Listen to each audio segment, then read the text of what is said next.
Hello everyone, this is Incredible Fencing Podcast. For more information you can visit my website, subscribe to my YouTube channel or Instagram page.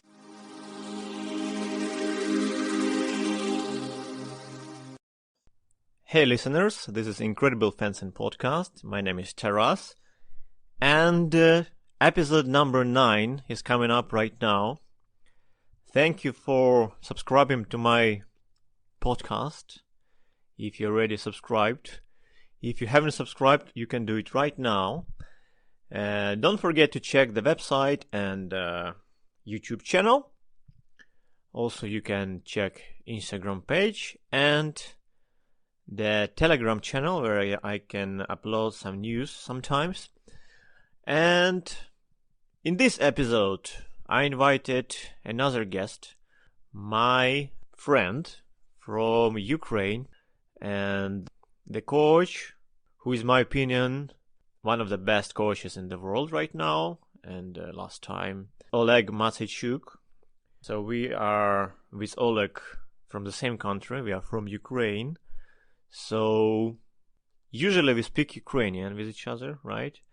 But this time, for everybody's convenience, we switched to English and had some conversations about fencing.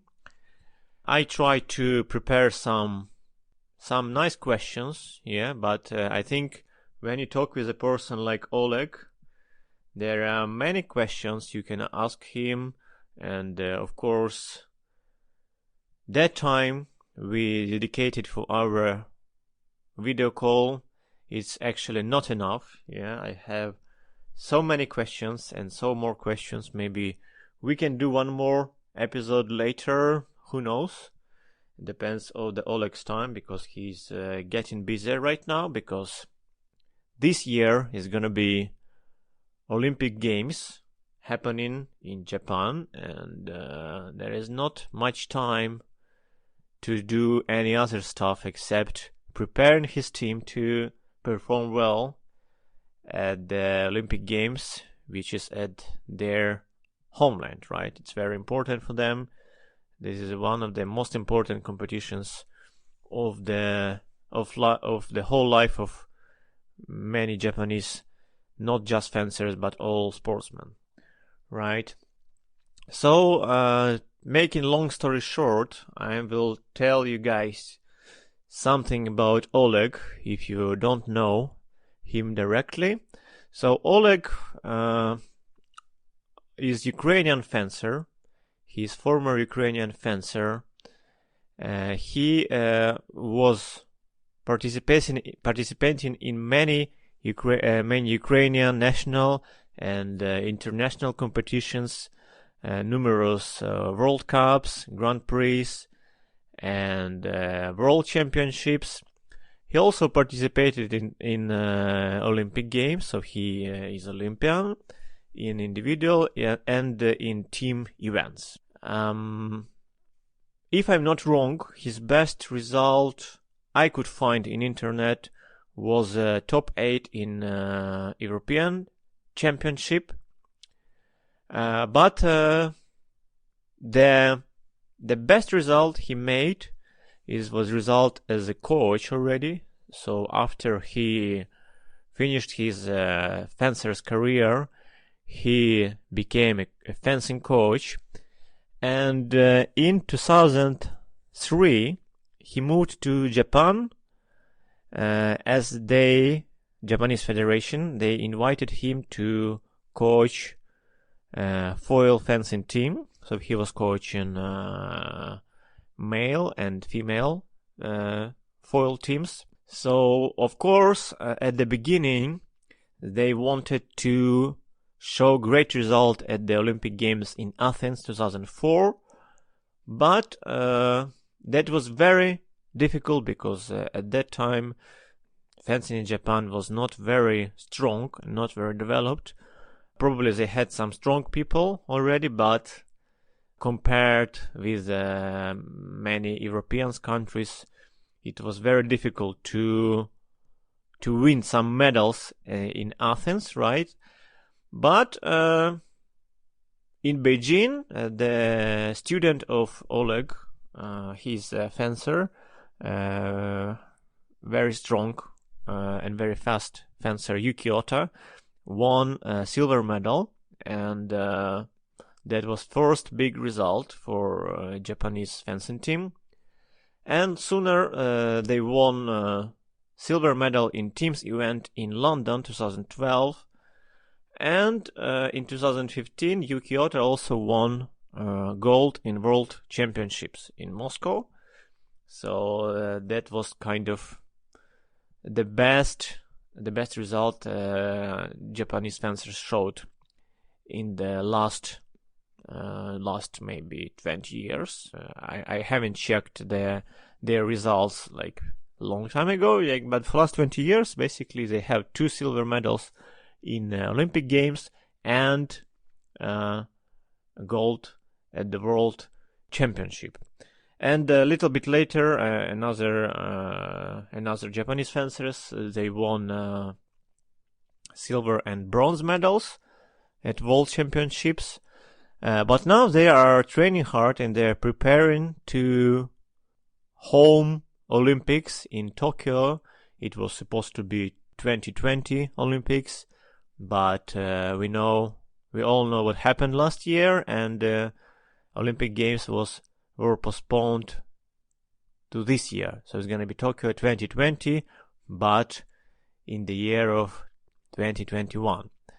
Right, so hopefully it's going to happen this year. So the FIE, International Fencing Federation, is already announced some competitions. It's going to be the last competitions before Olympics. So it's going to be last World Cups in the each of 3 weapons. Yeah. So okay. So I hope I explained many things about Oleg and his team and his career. So if you want to find something more information, you can check it on internet. You can check Wikipedia and some YouTube, some news. So I think you can find even more interviews and some interesting information about everything I just told you. So if you want to know more, you can just Google it. Okay, so the next is going to be our conversation with Oleg. There we go. Okay, Oleg, how are you doing? Nice to see you, and thank you for accepting my invitation for the podcast. The first question is basically coming to the long time ago, probably. Like, how did you decided to start fencing training when you were an athlete? How did you come to your first fencing school, and who was your first coach, and what he told you at the first time when you came? Well, it was a long time ago. I was 9 years old.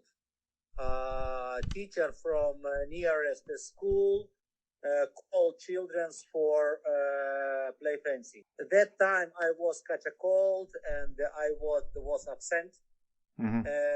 But my friends go to this club. Then they call me and they say it's very fun, it's an enjoy. Please join us. I joined them, and since this time, it's almost 40 years I'm in fencing. Okay, so basically, when you came first time, probably you were playing many games and it was very fun, right? It was like maybe you were fencing not very often, I guess. It was not a regular. Let me say, because in my age, our habit play is soccer, the basketball, mm-hmm. some group games. But the fencing, it's something new with weapons, and that time we was inflated by push guitars, so yeah. It was really, really fun. But actually, it was very complicated because many technicals and the uniform plus electricity. It's not easy to connect the wire. It's working. It's not working. It's valuable. It's non-valuable. Mm-hmm. Yeah. It takes several years to understand the basic. Yeah, the same thing in our school with my small students. They sometimes they can spend 20 minutes to just connect the cable onto their jacket. So sometimes it's very annoying. I think it's a contemporary for everybody. Okay. So you just need to develop your finger strength, right? I guess. Not only it's our sport. It's a really, really very complicated. Include the refereeing, include opponents. You fight yourself and with referee. That's very, very specific. No one other sport. Okay, so yeah, I agree with you. How old were you when you came for the first time to the fencing class? I was 9 years old. 9 years old. Okay. All right. Okay, Oleg. So moving to the next question. So you had a very, I think it was very big career as an athlete. Yeah, but at some point, you decided to become become a fencing coach, right? So how come you decided to become a fencing coach, and why, and what did you want to achieve at that time? That's a very difficult question. I can't tell you the exactly day when I decided. Actually, I like work with people much more than with machine, much more than with the papers, like a budget, etc. But to tell you when exactly day when I decided, I can't tell you. Just won't tell you when I was athlete, even young athlete, I print out a diary, daily diary. I recorded all trainings and all messages from coaches. So perhaps that time I am already like undermined. Understand it's interesting. It's my destiny. Okay, much clear. I understand. I wanna be coach. It's after university, after close to end of my athlete career. I understand. I can inspire people. People listen me. I feel fun when I work as coach. So I think that time I thought it's my job. Okay, because as I heard from many people, from the first sight, it seems to be very similar things to be an athlete, and then you kind of become a coach, right? But when you become a coach, it's maybe many people find out it's totally different thing, because your knowledge and you can do by yourself on the fencing piste. Now you need to teach this knowledge to the other people, right? So you have to develop more and different qualities of your person, like find other approaches to other people, right? Which you don't actually use when you are fencing yourself, right? Do you know, this is a very discussed question, because not every good athlete become a good coach. It's a fact. It's a first. Second, many ways to come to this job. Of course, much more particular and much more easy way as a good athlete remain in the sport and working as coaches. Of course, they holder of huge experience, but it's a private experience. To be a coach, it's not enough at all. You have to be psychologist. You have to have big capacity. I mean, for inspire people, be a good friend for them, good controller as well. This is a very complicated, but it's very interesting. Okay. And I have to tell you, the most difficult to work with and most important, my opinion, stage. It's a stage of beginning, first steps, when you teach kids on guard position, major position and the touch. Not when you work already with a master. who already convert his talent or ability for some good result in junior category or in senior category. Most difficult is a beginner. Yeah, it's a good point. I remember some coaches in our sports school, they told us their favorite students is that students they were teaching from the zero, right? Because when you have a zero, you kind of have a clean sheet, clean paper, and you write wherever you want to write on that paper. Yeah, the same as with the student. Yeah, so it's the best student who. Yeah. Listen, Taras, teacher, it's just a human. A human is even a great teacher with great skills and as a talented psychologist. He need a good material to work. I mean, a great teacher need great talented student. This is a synthesis of these two talents can give great result in end. Coach is not a god, you know. Yeah. Coach it's a teacher and he need a good material. I tell you as example, very great is a craftsman. Yeah, craftsman Michelangelo. Yeah. When he made his statue, he looking for stones 10 years for stone which he liked. You know, image stone, it's a human resource. Okay. It's a talent and the ability is very, very rare case. Okay.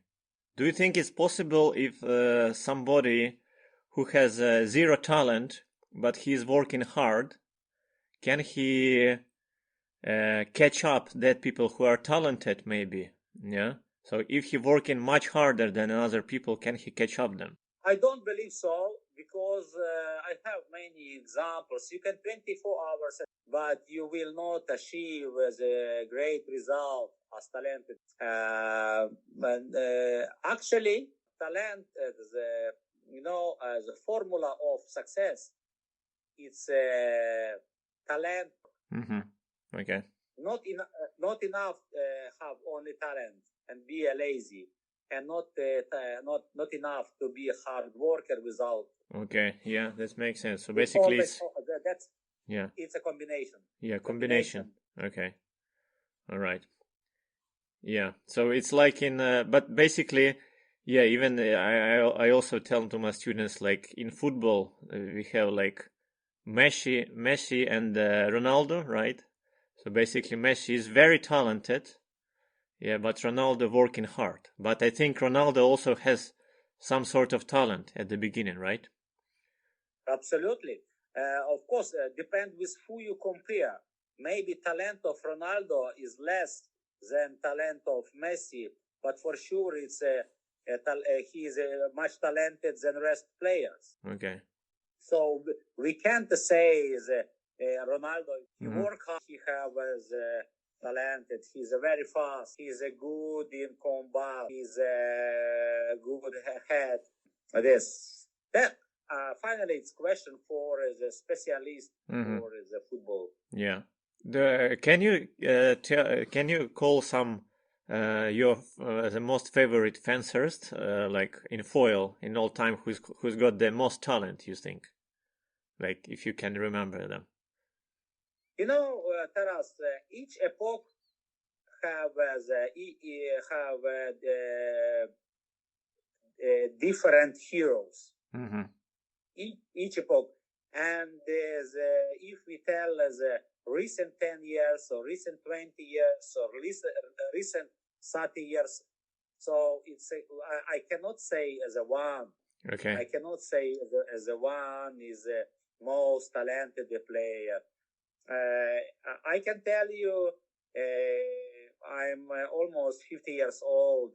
Most talented player which I saw in my life, it was our compatriot Sergei. Yeah, okay. Yeah, he was a legend by many opinions. Yeah, many people really love his style of fencing. It's my private opinion because how his move, how his performance. He's not a fence. He dance. Mm-hmm. He danced on it was performance like a tango. It's always enjoyed to see, But otherwise, as a epoch, as a legend, super talent player like a Benjamin Kleibring, I can tell you, Andrea Cassara, Mm-hmm. Yeah, great fencers. They are also legends, but different time. Before Golubitsky, it was Romankov or Mario Numa. Mm-hmm. Yeah. I can tell you is just a single like absolutely example for boxing Muhammad Ali. We have much more as a example. Much more masters of the blade. Absolutely. Okay. Yeah. So, all right, Oleg. Let's move to the other questions. About your job in Japan. By the way, I was reading some of your interviews, especially that interview after the World Championship in Moscow 2015. So you gave interview to I don't know who was the name, but it was like many questions about your work with Yuki Ota and how he came to work with you and what you think about his career. So and also I was talking with you about like when I was in Japan as well.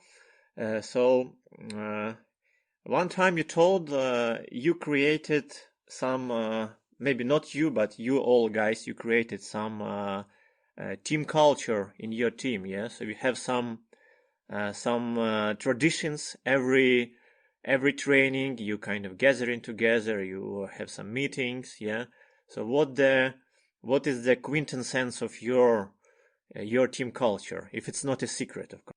Difficult to tell is one point. You're right. Japanese cultural, it's a very, very, it's a non-individual cultural. This is a group cultural. Japanese all do it together. And they are good in this, in the team competition, in team events. They very love Japan as land, very respect the flag, and they are good in teamwork. I didn't create some oven style. Much close. It's I mind myself style. Mm-hmm. You understand? Yeah. With some mind point. With some my point. But they are really different compared as really different. Okay, they kind of maybe they followed. They have some like traditional kind of sports with a sword, right? Like some ninjas and samurais. Yeah, it's very traditional Japanese. But in Japan, actually, it's many combat sports. Let's say kendo. I mean, not a sports, but just a cultural point. Okay, not only sport. And there's a kendo and the sumo and the samurai and ninja and the judo and aikido and karate. So many combative sports. So for me, fencing is much for yeah, basically it's much very interesting because fencing is kind of also sword playing kind of sport, but it's invented in Europe, right? So it's kind of very close to Japanese culture, but on the other side it's basically they needed to adopt it, right?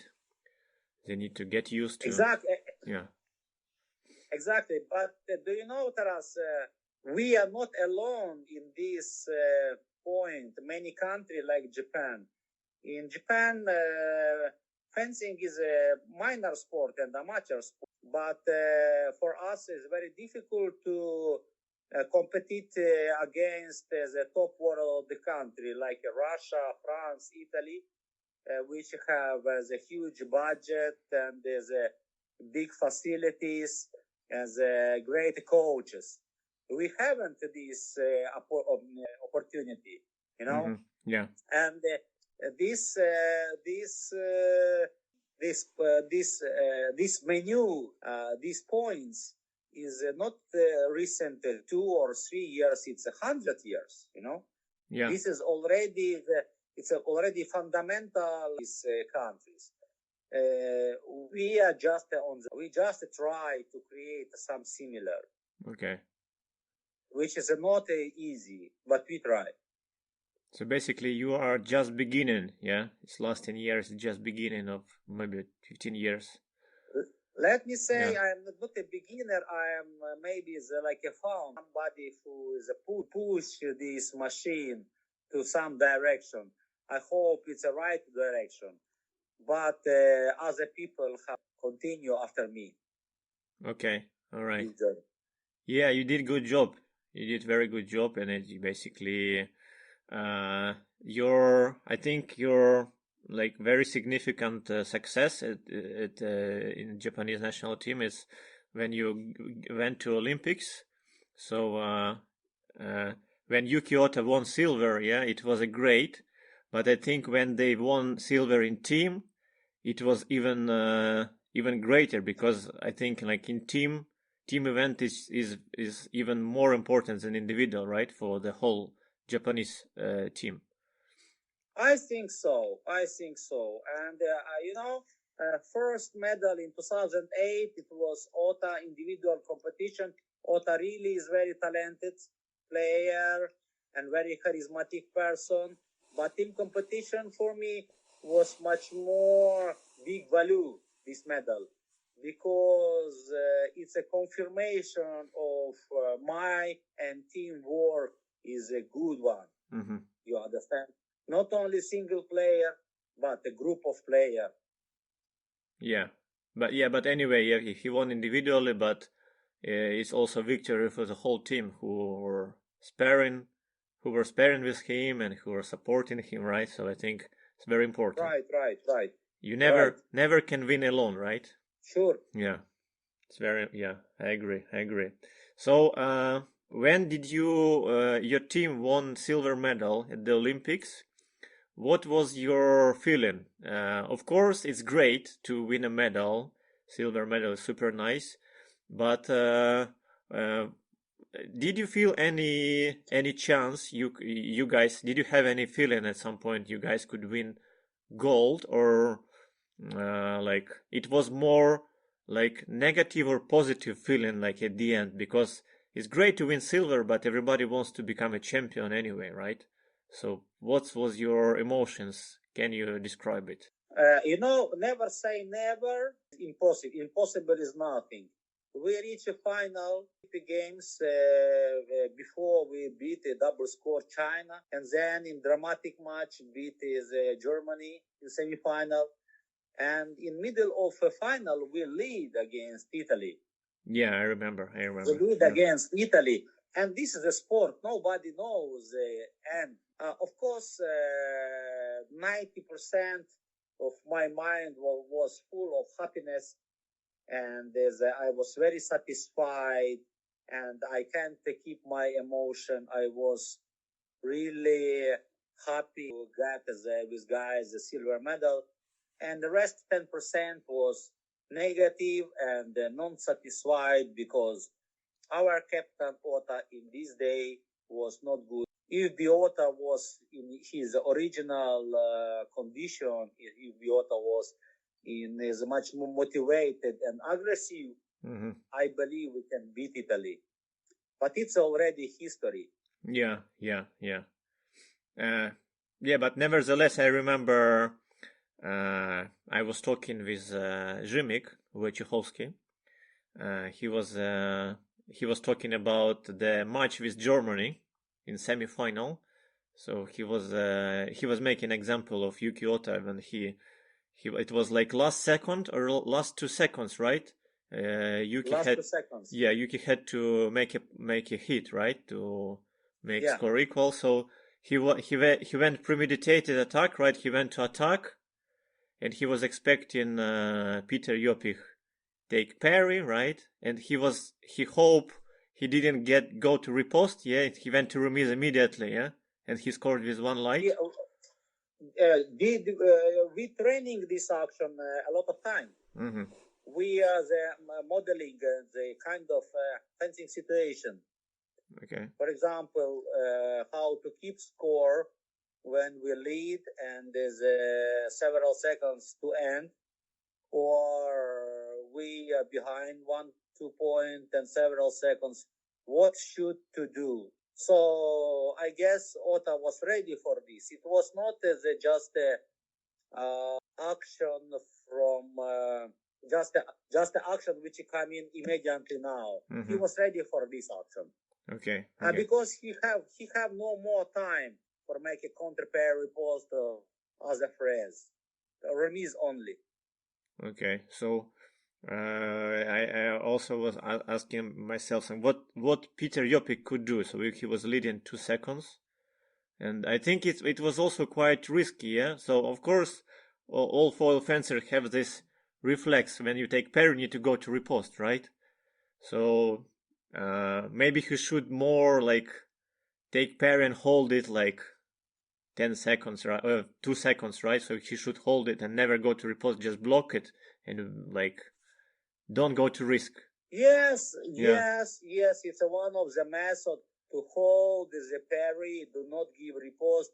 But even in this situation, opponent who have good technical skills, he can remise. Okay. For example, remise to other line. Yeah, with disengage, yeah. Right, okay. Yeah, with disengage or with coupe. This is possible. But, of course, it's a much difficult because the opponent's body is close. But it's still non. Okay, yeah. Yeah, but under critical situation, it's like very, it was dangerous to just go to riposte because Yuki made it was home preparation, right? So if you practice. Home preparation, it was home preparation, exactly. Okay. Exactly. All right, okay. All right, I got this question. So to swiftly move into another one. Okay, another one I already asked you. So when you applied some details from Japanese culture to the fencing style, right? So they have some kind of samurai spirit, I guess, on the fencing piece. They have some champion mindset, right? Because it's like the sword fighting, it goes to the roots of Japanese culture, I guess. Yeah, when they were. I thought so. So there is some books about samurais, right? And you told me you read some books about how did they fight with each other, what was the culture, right? Okay. Do you think there is a place for some like high technologies in fencing? Because I saw on the website of Japanese Federation some social medias they trying to make some virtual reality fencing, right? When you put some helmet with glasses and you fence against someone who is not real, right? Take a sword. So is it popular thing in Japan when you fence in virtual reality? I can tell you this. It's a very famous, like a Nintendo or Sony PlayStation, because fencing it's a still very complicated sport for unknown person. So let's say only fencers can fence in the virtual match. Yeah. But I believe to high technology. In high technology, in the reason of medical reason to recovery, I believe high technology about it, but nobody exchange brain of coach and nobody exchange body of player. No any. Okay, I don't know the far future, but. Next the 50 years, I don't expect it some general change. For example, a robot teach player, or robot play fencing. For example, Boston Dynamics robot play against world champion, like it's possible in chess game. Kasparov play against a Deep Blue machine. So fencing next 50 years. will progress, I mean, in high technology, but majors, coach and player will doesn't change a lot. You still need a live human, right, to practice. I explained you why. Because the fencing is a very sensitive sport, and many humans quality the play in our sports. Motivation, angry, I don't know, imagination. There are no yet much as can as substitute this. Yeah, there is no substitution for that, right? Okay. Absolutely. Okay. Yeah, I agree. So this like movie when Terminator Arnold Schwarzenegger was a real human, it's pretty impossible, yeah. Okay. It's in another life. Yeah. Okay. But what about referee job? Yeah. Do you think it's possible in some future they can create some machine which can understand the priority, maybe who take per riposte or give some points in foil or in saber? I think we move for this. As actually is refereeing, this is a big problem for our sports, because the same phrase, different referees have different opinion. There are no unification of refereeing. Yeah. So refereeing is still like the free matters. It's not good for me. But as video recording will improve, and there's perhaps some very small engineer create a program which help for referee to tell us what's priority, who is a win, who lost. At moment, video system is, let me say, best exploring, which has happened in our sport recent 30 years. Okay, yeah, I agree. When I see as a video of 30, 40 years old, it's a mess. Have to tell you now the video with video refereeing become much more clear and fair. Yeah, you can watch some video later. You can analyze. Yeah. Okay. Analyze, and I also can complain in case if it's very intentionally bad judgment for me or for my team. You know. But previous generation haven't this option. Yeah, so it was many occasions when the referee made mistake and there is no way to review it, right? No way back. So. Actually, now also not so many ways. Okay, finally we can't change result, but we can claim referee. Okay. He can lost his license. Okay. And that's point for me. If it's too much often, but video refereeing is much cleaner for our sports. Yeah, it's getting better and better. Yeah, I agree. Okay, that's almost the end. So I'm not gonna keep you long time answering the questions, Oleg. And so one of the last questions. So about our chances to see Olympic Games. Recently FIE released some news. They're gonna make some last World Cups and Grand Prix in this, like before Olympics, right? In foil is gonna be Qatar, right? So do you think it's still possible to make Olympics real? And is it gonna be something different? Yeah, they're gonna keep some distance, or they're gonna ask everybody wear mask, or what is gonna be like in your opinion? What's gonna be happening with Olympics this year? Well, of course, I'm very far from committee of organization, and I'm a very common person in Japan society, which know more than rest. But as hearing from rest as specialists from different sport, Olympic Games will provide what a format with the customer, with a spectacular or without, we don't know. I would happen in different reasons. Main is I believe our civilization and our generation can beat pandemic by, first of all, by the morale, by smart preparation, because previous generation, they battled with us, not a pandemic, but war, World War, World Two, Yeah.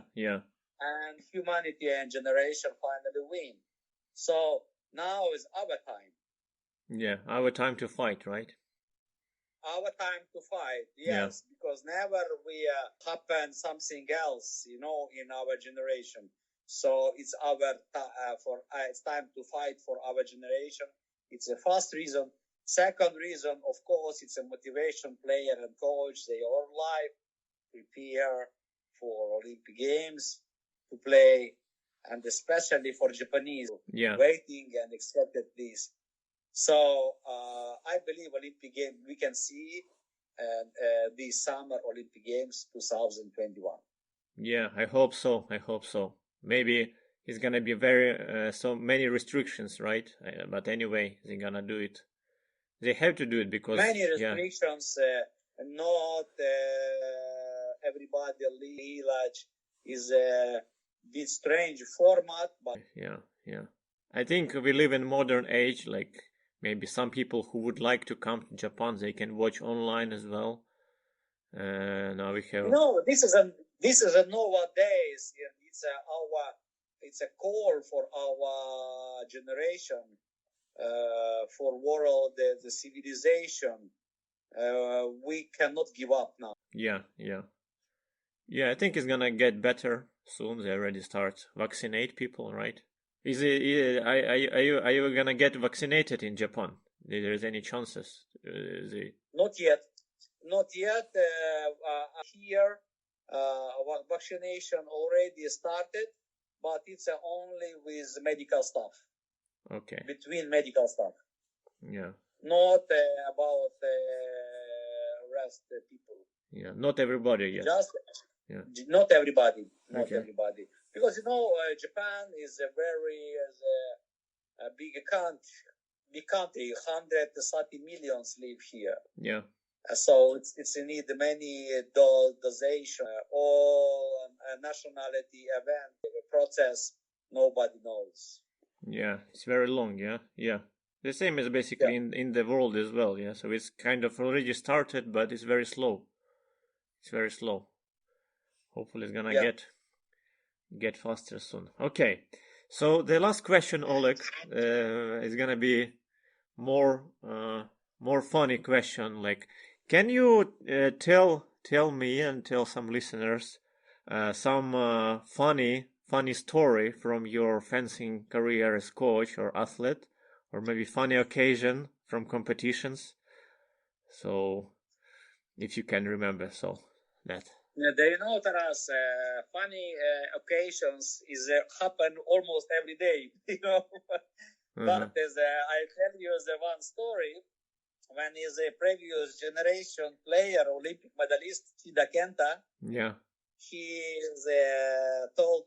called me and teacher, I want to go to rehabilitation center. I have knee pain.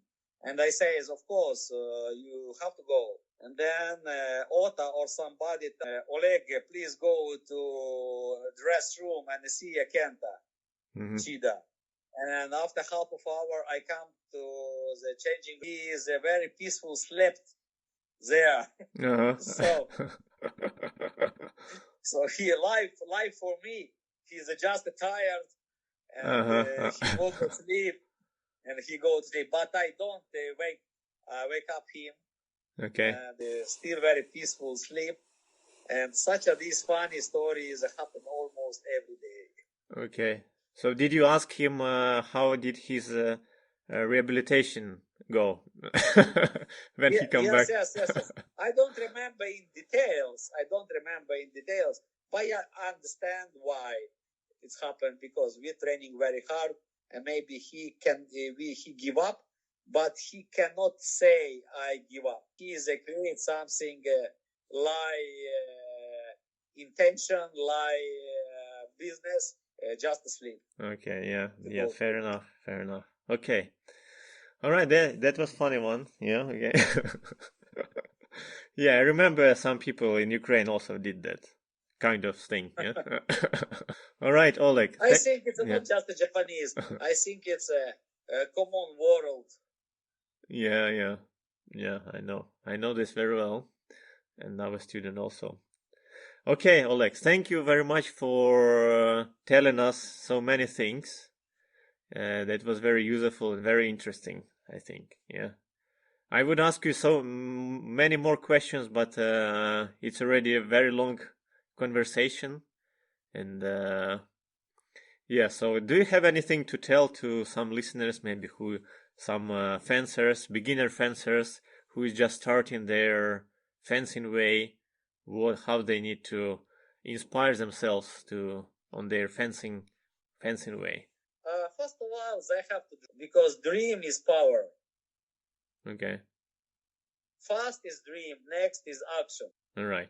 Dream and desire, yeah. Dream big and work hard. Right. Yeah. Okay, that's very good words. And don't afraid to dream about maximum. Okay. Make a big goals, right? Exactly. Okay. All right, Oleg. Thank you very much again. That was my honor to see you and talk to you. Me too.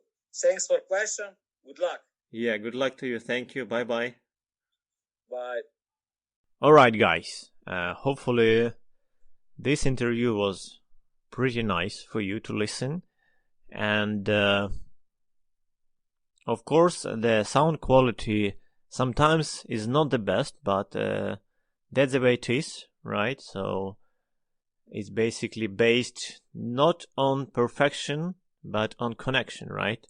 So if there is some missed words, you can just listen to the context and try to make up the whole point, right? But I think in general it was good, and Oleg, thanks to Oleg to answering many of my questions. He was very tired because the day before he just came from training camp.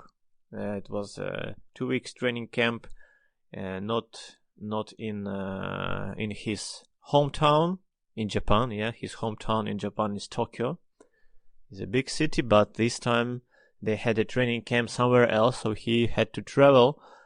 And he just came back, and he agreed to have this conversation. Oh God, this conversation with me for the Incredible Fencing podcast. And if you have more questions to Oleg, probably you can ask him on internet. If he's got a time, who knows? Maybe he's gonna reply to you, right? You never know. If you want to visit Japan, I think you can also find Oleg there at some point, right?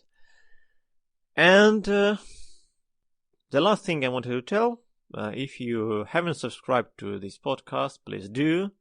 You can rate it as well, hopefully with 5 stars. This podcast is available now at Apple Podcasts, Google Podcasts, and on my website it's incrediblefencing.blueberry or blueberry. incrediblefencing.blueberry.net, right? So you can visit my website. I'm gonna also post some articles there, so check it out, or just add this website to your bookmarks in your web browser. And recently I also uploaded some episodes to my WeChat channel, and hopefully in future I'm gonna register WeChat page, right? So it's gonna be more convenient to listen to people who are living in China, for example, who don't have access to Apple Podcast or Google Podcast.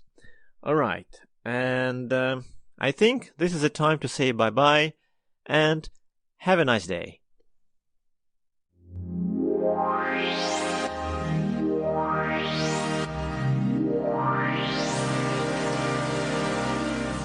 You are listening to Incredible Fencing Podcast. For more information, you can subscribe to my YouTube channel, visit my Instagram page or website.